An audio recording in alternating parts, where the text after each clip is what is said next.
Ndugu zangu wapendwa katika Kristu, karibuni kwa tafakari ya Dominika ya tatu ya mwaka A wa kanisa. Na kama tunavyofahamu, Dominika ya tatu ya mwaka ni Dominika ya neno la Mungu.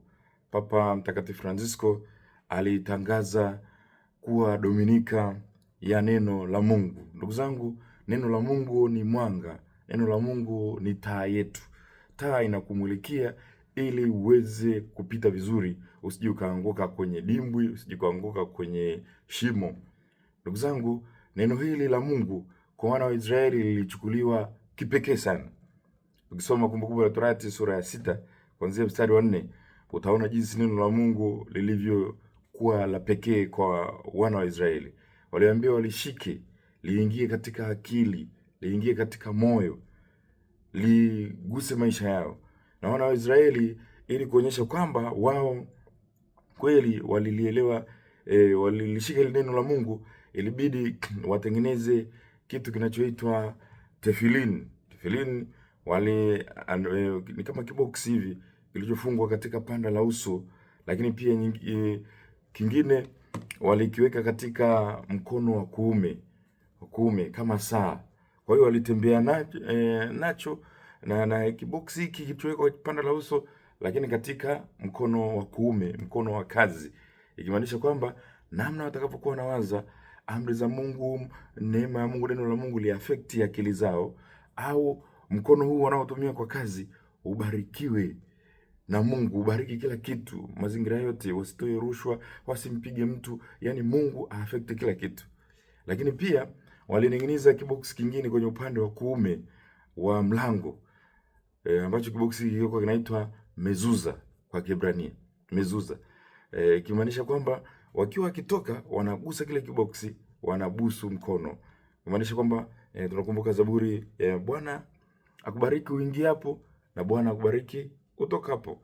Kwa hiyo walikuwa wakitoka wakati wanaenda kazini, wanagusa kile kiboksi chenye maneno ya Mungu ili Mungu aweze kubariki shughuli zao. Wakirudi tena wanajisalimisha, ni kama wanaambia Bwana, nimerudi, nimetoka kazini. Wanakigusa tena kile kiboksi na kuingia. Lakini pia walikuwa wameandika katika matendego ya kitanda kwamba maneno ya Mungu yaliandikwa pale. Kwa hiyo walisoma kabla hata ya kulala. Kwa ndugu zangu, unaweza kaona niko namna gani jinsi neno la Mungu kwa Mwisraeli lilivyokuwa taa, lilivyokuwa ndio kila kitu. Unapita unamwona mwenzako ameweka tefilin hapa, na yeye pia anakuona. Kwa hiyo mnakuwa mnakumbushana kwamba neno la Mungu muhimu kulishika. Kwa hiyo hakuna kulisahau neno la Mungu. Sijui sisi kama kweli tumefikia huo serious wa kuwa kama wana wa Israeli wa kulipenda neno la Mungu na kulishikilia. Ndugu zangu wapendwa, tafakari yetu ya leo basi tuipe kichwa cha habari kwamba mwanga kwa wale walio gizani. Nafahamu haya ni maneno yanayotoka katika somo la kwanza, kitabu cha Isaya sura ya 9. Ndugu zangu wapendwa, watu wenye nguvu sio wale wanaojionyesha na kujigamba kwamba hawa wana nguvu mbele za watu, bali wale wanaoshinda mara nyingi hata hawajionyeshi. Ni wale wanyenyekevu, wale ambao wanajishusha mbele ya Mungu na Mungu kweli anawanyanyua. Ndugu zangu, leo tunatafakari kuhusu wito wetu na namna ya kumfuata Bwana wetu Yesu Kristo, kulisikiliza neno lake na kuamua kumfuata. Katika somo la kwanza, Isaya anawahakikishia watu wa Israeli kwamba sasa mambo yatakuwa shwari na mazuri.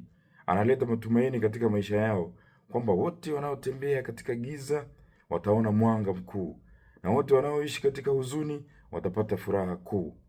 Utabiri huu wa Isaya, ndugu zangu, ni dhahiri umetimizwa na ujio wa Bwana wetu Yesu Kristo. Yesu ni mwanga mkuu ambao Isaya anauongelea katika somo la kwanza, ndugu zangu.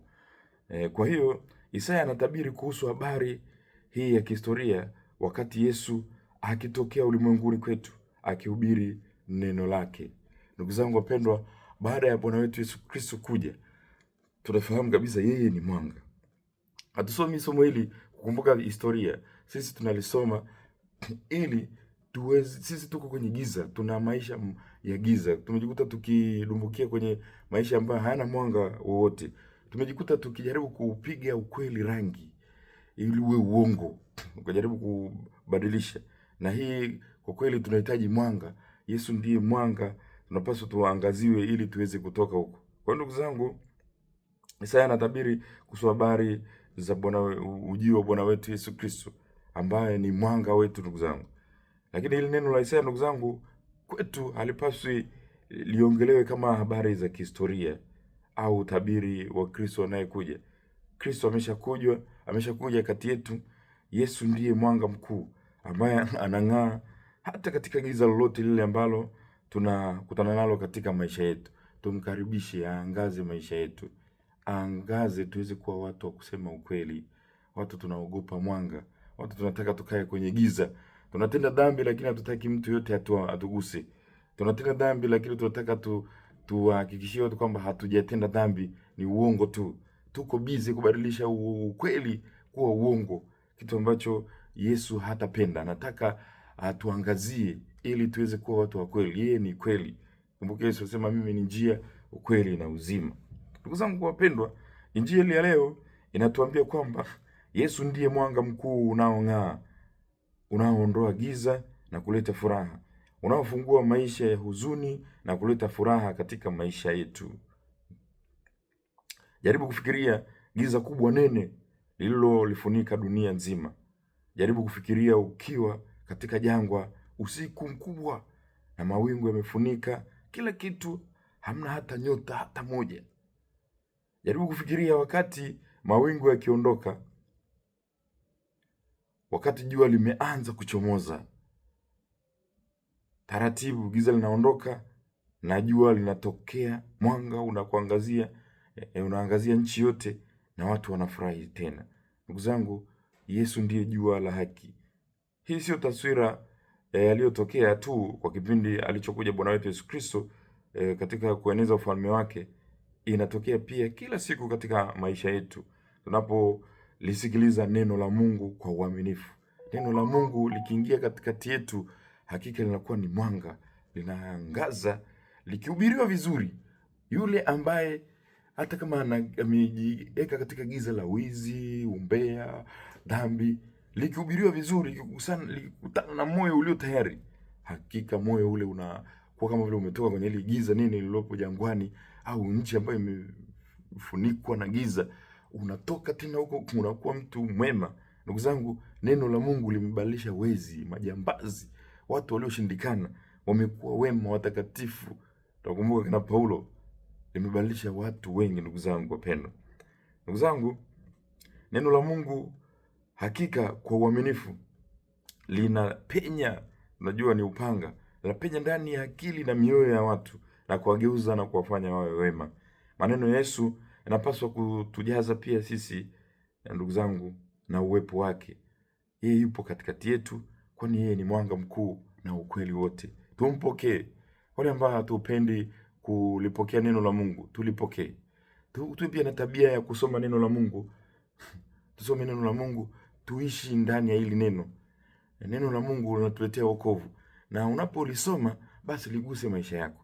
Hata wewe ambaye unazamu pengine katika jumuiya ya kuliandaa neno la Mungu, pata muda, liandae, lisome, ulielewe.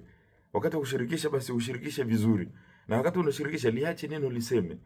Usiende kuweka tu vitu vyako na kutafuta namna pengine ya kumshukia mtu au kuna mtu unamchukia, unatafuta namna ya kumtafutia somo la ni kama vile kumchamba au kutaka tu kusema ngoja leo nimshukie. Sio sawa. Neno la Mungu lenyewe linafanya kazi, linatenganisha uongo na kuleta ukweli. Sisi ndugu zangu tulipokee neno la Mungu vizuri, liandae vizuri. Na wewe hata kama una zamu ya kulisoma neno hili la Mungu vizuri, liandae vizuri. Tunaambiwa kwamba anayesoma vizuri ndiye mhubiri namba moja. Sisi tuliandae neno la Mungu vizuri. Unapofikia kulisoma, ulisome vizuri. Na ukilisoma basi usianze kuigaiga sauti ambazo sio za kwako. Soma hata kama itatokea lugha yako ya asili, wakati unasoma ile lafudhi itatokea. Ndivyo Mungu alivyokuumba. Usitafute kama unataka kusoma pengine kama Mwingereza, sijui kama Kiswahili unataka kusoma kwa Kiingereza. Soma katika kitabu hapana, neno la Mungu lisome, usiweke mikogo. Soma vizuri, tamka vizuri, watu wasikie. Jua pale ni Mungu anatumia kinywa chako kuongea na watu wake. Usiende kuweka mikogo pale, alafu watu waache kusikiliza neno la Mungu, waanze kusikiliza mikogo yako. Haupaswi hivyo. Lihubiri vizuri, usianze kuiga sauti za watu. Basi somo na kuweka bezi, somo katika kitabu cha nabii Isaya. Hizo ni mbwembwe, acha mbwembwe. Acha neno la Mungu lihubiriwe, lisemwe kwa kinywa chako, na sauti yako itumike na Mungu ili watu waweze kulisikia neno la Mungu na kubadilika. Kwa hiyo ukipata muda wa kuliandaa neno la Mungu, basi liandae na uende ukalisome vizuri, ukiwa umejiandaa vizuri. Lakini pia neno la Mungu tunajua mbegu zinatakiwa zianguke kwenye udongo mzuri. Lazima uandae moyo wako ili neno la Mungu lidondoke kwenye udongo mzuri. Wakati mwingine neno la Mungu likiingia halimei, linasongwa kwa sababu mioyo haijaandaliwa. Leo Dominika ya neno la Mungu, tuandae mioyo yetu ili neno la Mungu likija likae sehemu safi.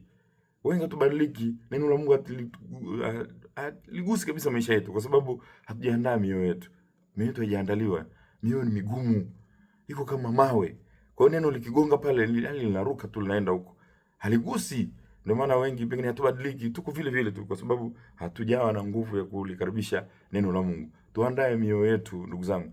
Tuwe serious kama wana wa Israeli. Tulisome, tulipende, tuishi nalo, tutembee nalo, na tusikubali hata kidogo kuliacha lisikike tu basi iwe tu kama ni mazoea yetu. Ndugu zangu, Yesu alikuwa mtu aliyekuwa katika utume wa kutangaza ufalme wa Mungu, kuwaokoa wanyonge na wadogo ambao jamii iliwakataa. Utume wake wa wazi ni alama ya kuanza kuwakomboa wale waliopotea na kuleta mwanga na furaha katika maisha yao. Anahitaji watu washirikiane naye na kufanya naye kazi katika utume wake. Aliwachagua mitume wake wa kwanza, aliwaita wakati wakiwa wanajishughulisha na mambo yao ya kawaida tu, na mara moja walimfuata hata bila ya kufikiria kitu kingine. Wafuasi wake wa kwanza walikuwa watu wa kawaida, wavuvi tu, wakitengeneza neti zao, wakijiandaa kuvua samaki. Hawakuwa watu waliosoma au watu maarufu. Wanaonekana kama hawakidhi kufanya utume wa Yesu, lakini cha kushangaza, neno la Mungu, upendo wa Mungu usio wa kipimo uliwabadilisha. Maisha yao yakapewa thamani na kuwa na mafanikio makubwa juu ya utume wao, na kanisa limejengwa juu ya hawa mitume ambao pengine mwanzoni walionekana kama si kitu sana, lakini neno la Mungu linamtia mjinga hekima. Zaburi ya 19 mstari wa 7. Kwa hiyo mtu yeyote, hata kama katika hali yoyote, atakapoamua tu kulikaribisha neno la Mungu, litamfanya mtu wa ajabu. Na kweli tumeshuhudia neno la Mungu likifanya maajabu katika mioyo ya watu. Kama neno la Yesu lilifanya maajabu katika mioyo ya mitume na kufanya kuwa miamba ya kanisa, hata wewe ukilikaribisha neno la Mungu na uwezo wa kubadilisha na kuwa kiumbe kipya kabisa. Yesu aliwaangazia akili na mioyo yao na kuwapa nguvu ya kubeba mwanga ambao ni yeye mwenyewe, na kuwaondoa watu gizani na kuondoa giza lote katika maisha yao. Pia akaleta furaha ulimwenguni, na ujumbe wa kimungu ukaenea kati yetu. Yesu bado anahitaji wafuasi katika nyakati zetu, ndugu zangu, zilizovurugika, ambapo kila mtu anavuta tu kwenda mwelekeo wake yeye mwenyewe. Mungu anawatumia watu wasiopendwa, anawapa nguvu na utukufu. Hivyo tuitikie na kujitoa kama mitume walivyojitoa wenyewe kwa Mungu. Mungu anakuita kama ulivyo, uweze kumtangaza na kumshuhudia kwa matendo na maneno yako. Hahitaji ubadilike uige labda mtu fulani uwe tofauti na jinsi ulivyo. Mungu anataka kukutumia wewe kulihubiri neno lake. Kubali kugeuka kuwa mdomo wa Mungu na kulihubiri neno la Mungu. Ndugu zangu wapendwa, katika Dominika leo neno la Mungu, tuombe Mungu atusaidie. Tuwe pia kama wale wafuasi wa Emau. Unakumbuka walipomsikia Yesu akiwa anaongea, wakachomwa mioyo. Je, mioyo yetu haikuuma, haikuchoma alipokuwa anasema nasi, alipokuwa anatufafanulia maandiko? Ndio kazi ya maandiko. Unapolisikia neno la Mungu, unaposikia mapadre wanahubiri, unaposikia neno linasomwa, likuchome, likuumbue, liruhusu likuumbue ili liweze kufanya kiumbe kipya, uweze kubadilika na kuwa tena mtu mwema, mtu mtakatifu. Na neno hili basi linakufanyia purification, linakufanyia utakaso, uweze kuwa kiumbe kipya na Mungu aweze kufanya kazi ndani mwako. Na kutakia Dominika njema ya neno la Mungu. Mwenyezi Mungu akubariki na kukulinda, Baba na Mwana na Roho Mtakatifu. Amina.